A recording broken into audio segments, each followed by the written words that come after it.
Okay. कर्मयोगी लाल बहादुर शास्त्री शंकर दयाल शर्मा। शंकर दयाल शर्मा जो है उन्होंने ये लेसन लिखा है, भारत के 9वें राष्ट्रपति श्री शंकर दयाल शर्मा का जन्म भोपाल मध्य प्रदेश में हुआ था। यहाँ पे एमपी लिखा है, वो भोपाल में उसका जन्म हुआ था, मध्य प्रदेश। शंकर दयाल शर्मा जो है भारत के 9वें राष्ट्रपति थे। आपको याद रखना है, जीके का भी एक क्वेश्चन है। आपकी आरंभिक शिक्षा यानी कि शंकर दयाल शर्मा की शिक्षा मध्य प्रदेश में ही हुई। आरंभिक शिक्षा का मतलब होता है प्राइमरी उसका एजुकेशन वो एमपी में उसका हुआ। आगे की पढ़ाई आपने क्रमशः आगरा, इलाहाबाद तथा लखनऊ विश्वविद्यालय में की। उसके बाद उन्होंने आगे का एजुकेशन जो है वो आगरा से, इलाहाबाद से और लखनऊ विश्वविद्यालय से किया। विद्यालय में की तथा एमए और एलएलबी की उपाधियां प्राप्त की। पहले ज़्यादातर एलएलबी करते थे, वकीलात का व्यवसाय ज़्यादा करते थे, तो एलएलबी और एमए मास्टर एजुकेशन और एलएलबी की उपाधियां का मतलब यहाँ पे होता है डिग्री। ओके, उपाधियां हमारे यहाँ गुजराती में उपाधियां का मतलब होता है टेंशन और यहाँ पे उपाधियां का मतलब होता है डिग्री। ओके, यहाँ पे होता है डिग्री, उपाधि का मतलब होता है डिग्री। उनकी जो डिग्री है वो, जो यहाँ पे डिग्री है वो, तो यहाँ पे उसकी उपाधियाँ बताया है। तो उपाधियाँ का मतलब उपाधियाँ हमें नहीं देखनी है, उसकी डिग्री देखनी है। फिर उसके बाद में कैम्ब्रिज विश्वविद्यालय जो है उनमें से उन्होंने पीएचडी और उसके बाद अर्जित की, यानी कि उन्होंने ये पीएचडी की डिग्री हासिल की और वहीं पर 1 वर्ष यानी कि 1 ईयर तक प्रवक्ता रहे, यानी कि वो 1 साल तक वहाँ में प्रवक्ता यानी कि उनके कार्यभार करना, स्पीचिंग करना, ऐसा। तत्पश्चात भारत लौटकर आप राजनीति में सक्रिय हुए। ये शंकर दयाल शर्मा की बात है। उसके बाद लाल बहादुर शास्त्री की बात आएगी। ये शंकर दयाल शर्मा से जुड़ी हुई बात यहाँ पे है। वो जब भारत लौटे तब वो यहाँ पे राजनीति में जुड़े, यानी कि वो पॉलिटिक्स में जुड़े। विधायक और सांसद के रूप में आरंभ हुई आपकी राजनीतिक यात्रा राज्यपाल, उपराष्ट्रपति और राष्ट्रपति के सर्वोच्च पद पर जाकर समाप्त हुई। देखो, शंकर दयाल शर्मा है वो राज्यपाल, सभी राज्यों में एक राज्यपाल होता है। फिर उपराष्ट्रपति,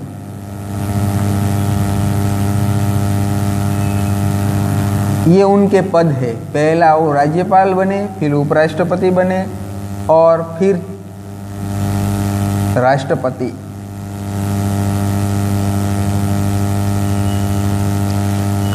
इसी प्रकार वो उसका जो पद यानी कि उसका लेवल है वो जाकर समाप्त हुआ। लास्ट में राष्ट्रपति तक वो रहे। हिंदी और अंग्रेजी दोनों भाषाओं में आपने अनेक पुस्तकें लिखी। शंकर दयाल शर्मा ने हिंदी में ट्रांसलेशन, इंग्लिश में बहुत सारे ऐसी बुकें लिखी, जिनमें से कुछ इस प्रकार की है। देशमणि, हमारे पथ प्रदर्शक, प्रतिष्ठित भारतीय तथा हमारे चिंतन की मूलधारा, ये उनकी बुकें हैं शंकर दयाल शर्मा की। अब आती है बात कर्मयोगी लाल बहादुर शास्त्री की। रेखा चित्र में लेखक शास्त्री जी के व्यक्तित्व का विश्लेषण करते हुए यह निष्कर्ष प्रस्तुत करते हैं कि अपनी कर्मष्ठता के गुण के कारण लाल बहादुर शास्त्री एक अति सामान्य परिवार से उठकर देश के प्रधानमंत्री पद तक पहुँचे। वे कर्म को ही ईश्वर मानते थे। कर्म के प्रति अटल आस्था एवं संपूर्ण समर्पण उनके जीवन की विकास का मूलधारा था। इस प्रकार इस इकाई में समाविष्ट मूल्य यानी कि समर्पण, भावना, कर्तव्य निष्ठा, कर्मष्ठा और सेवा ये महत्वपूर्ण है। अब हम स्टार्ट करेंगे कर्मयोगी लाल बहादुर शास्त्री। कर्मयोगी लाल बहादुर शास्त्री का रेखा चित्र का मतलब होता है उसका पूरा का पूरा लाइफ जो है, उस पूरी की पूरी लाइफ में किस प्रकार से वो कितनी परेशानियां, किस प्रकार से वो आगे आए, उसके बारे में यहाँ पे प्रस्तुत किया गया है। कर्मयोगी लाल बहादुर शास्त्री इकाई यहाँ पे इस लेसन में हमें समर्पण यानी कि कुछ देना, समर्पण भावना, फिर दूसरा कर्तव्य निष्ठा, कर्तव्य निष्ठा यानी कि वर्क करना, कर्मठता यानी कि वर्क में फॉलो करना, और सेवा यानी कि हेल्प।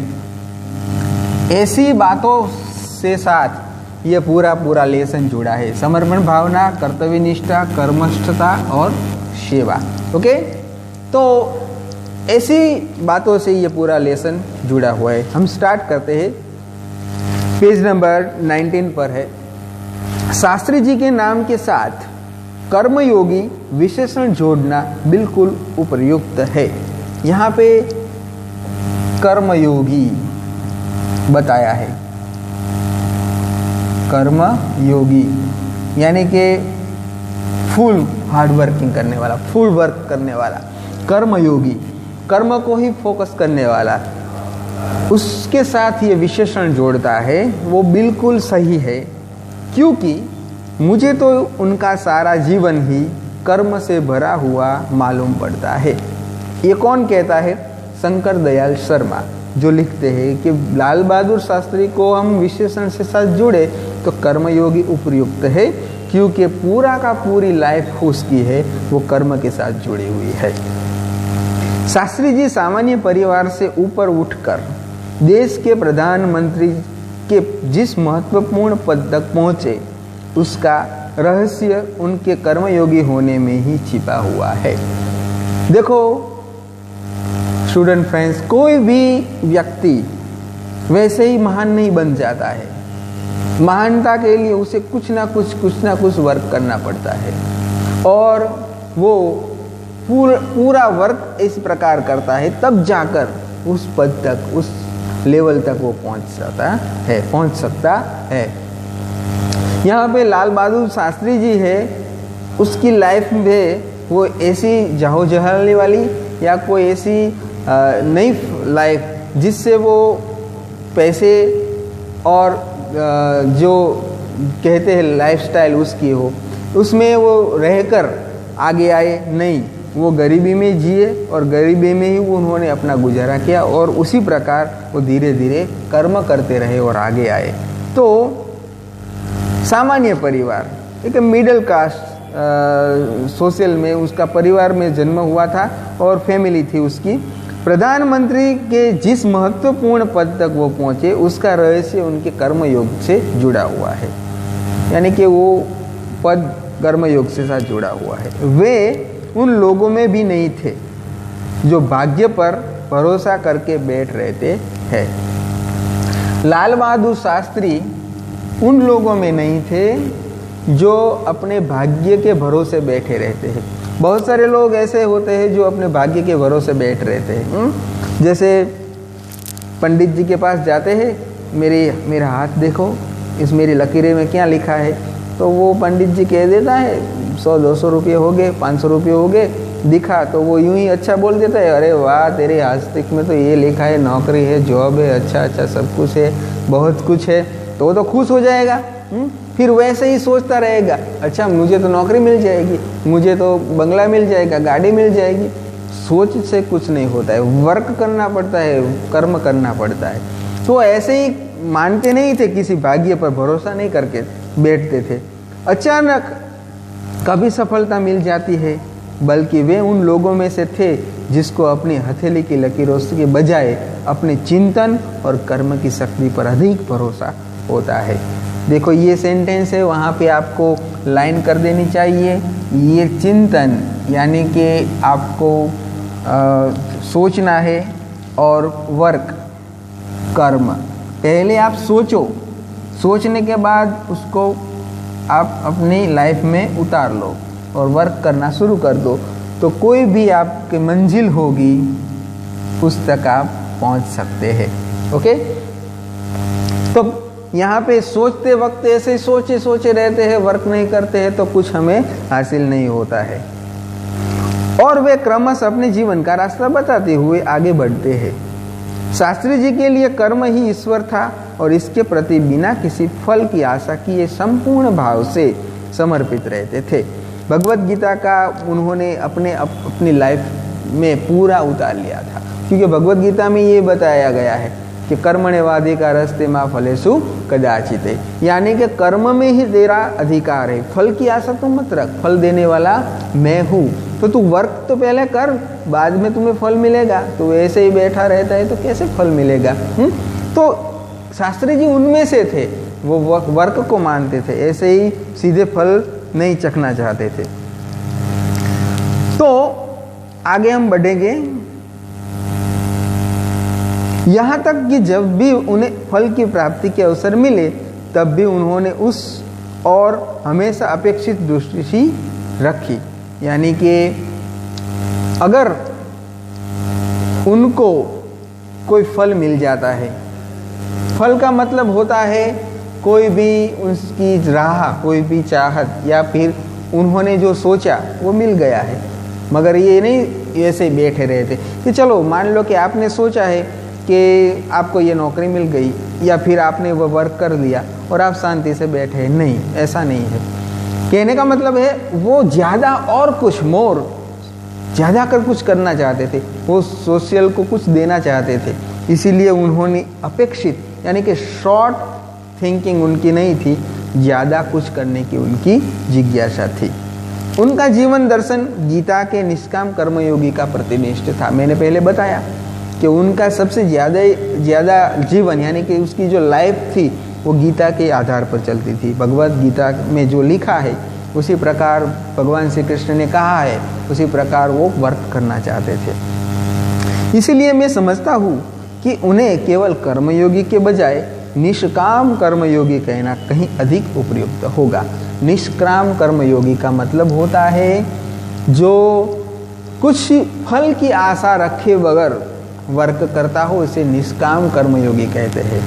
तो चलो 29 यहाँ पे 19 पेज पर हमने ये देखा। इसमें इतना समझना है कि लाल बहादुर शास्त्री जो है एकदम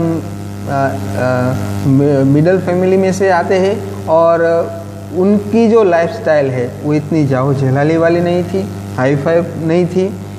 धीरे धीरे उन्होंने वर्क करना शुरू किया।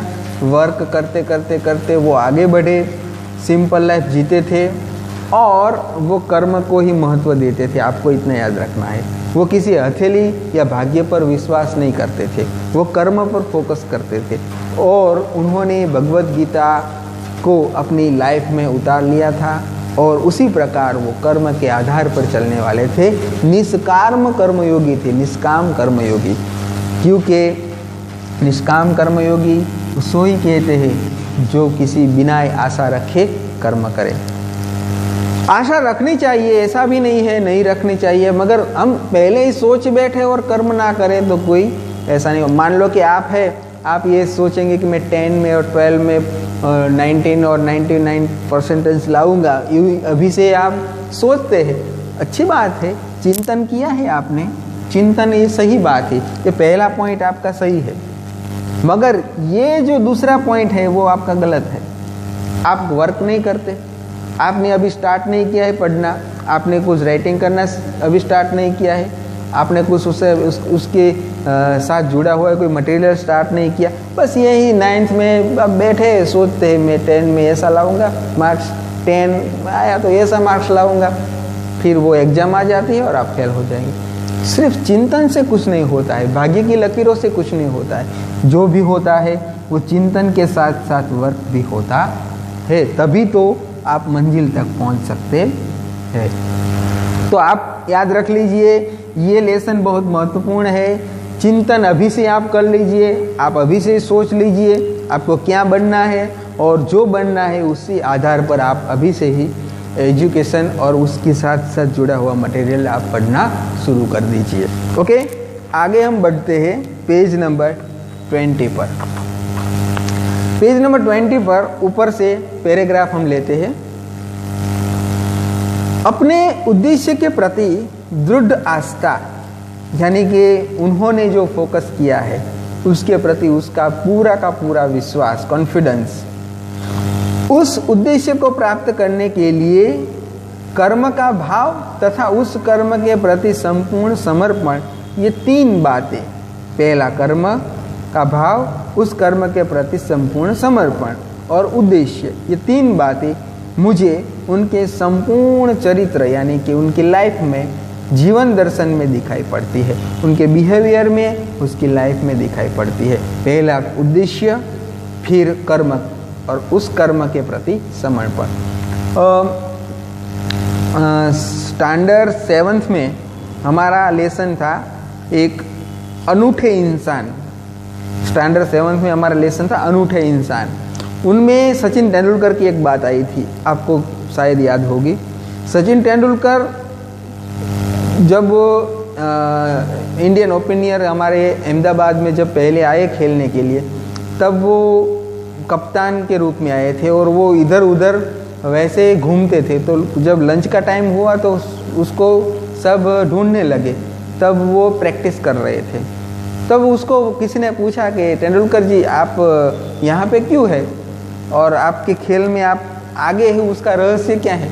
तो उन्होंने बताया था कि सबसे पहले मैं सोच लेता हूँ, उसके बाद मैं ट्राई करता हूँ, ट्राई करने के बाद में उसके बाद में लाइव में जो है वो मैं प्रैक्टिस करता हूँ, और बाद में जो बचा खुचा यानी कि मेरा फॉल्ट कहाँ है, मैंने कहाँ पे भूल की है, वो सब सोचता हूँ और उसके बाद में ये सुधारने का प्रयत्न करता हूँ। तो ये 3-4 बातें उनकी लाइफ में थी। यहाँ भी ऐसे ही लाल बहादुर शास्त्री की लाइफ में ये 3-4 बातें हैं। पहले तो उसका उद्देश्य आप लक्षित तय कीजिए, उसके बाद आप कर्म भाव अच्छा आपका होना चाहिए, उसके बाद आप कर्म प्रति समर्पण भाव कर दे। समर्पण का मतलब होता है आप अपनी जो लाइफ है, आप अपनी जो जीवन है पूरा का पूरा उस पर ढो दे, तभी आप उस मंजिल तक पहुंच सकते हैं, वरना नहीं पहुंच सकते।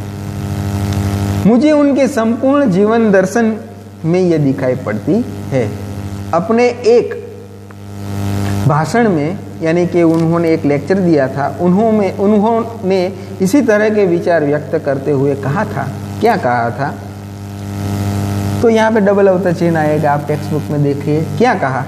यहाँ तक कि भले ही आप राजनीतिक क्षेत्र या सामाजिक क्षेत्र या किसी अन्य क्षेत्र में कार्य करते हैं, यदि आप उसमें सफल होना चाहते हैं, अपने दायित्वों यानी कि अपने दायित्वों का पूरी तरह से निर्वाह करना चाहते हैं, तो आपके कार्य और समर्पण तथा भक्ति और कर्म में समन्वय होना चाहिए।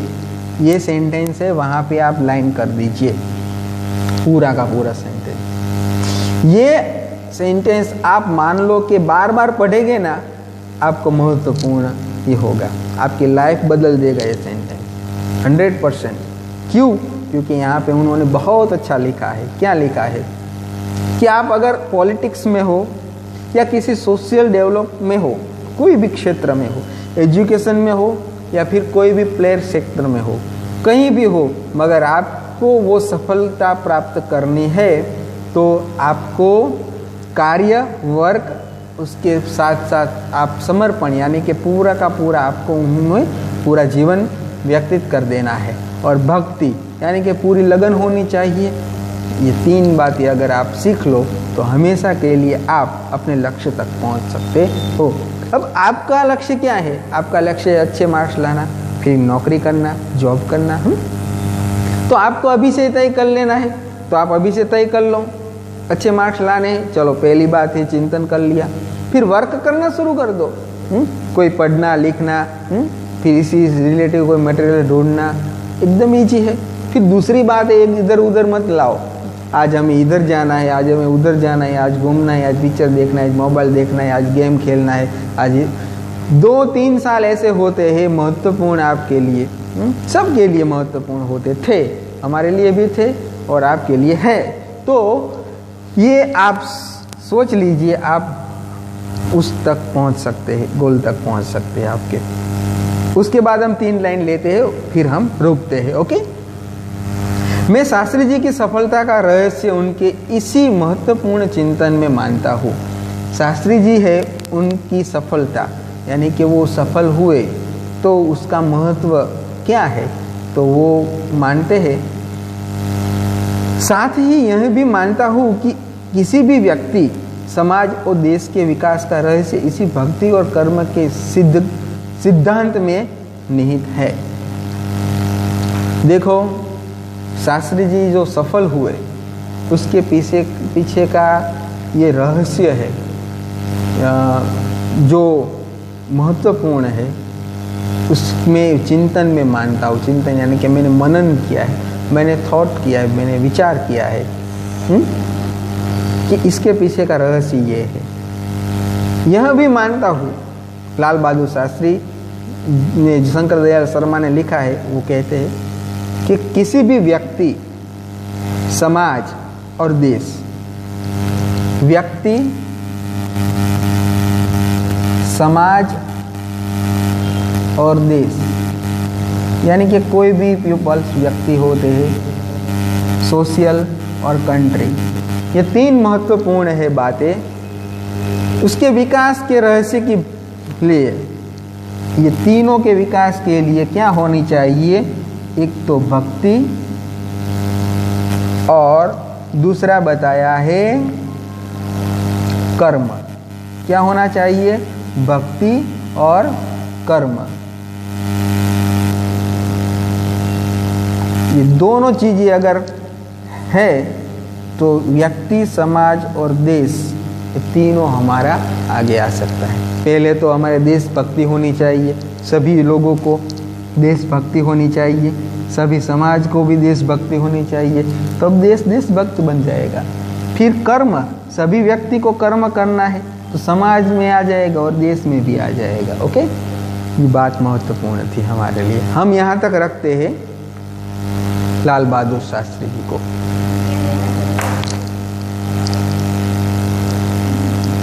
अज्ञान 10 से पूरा ना ना ना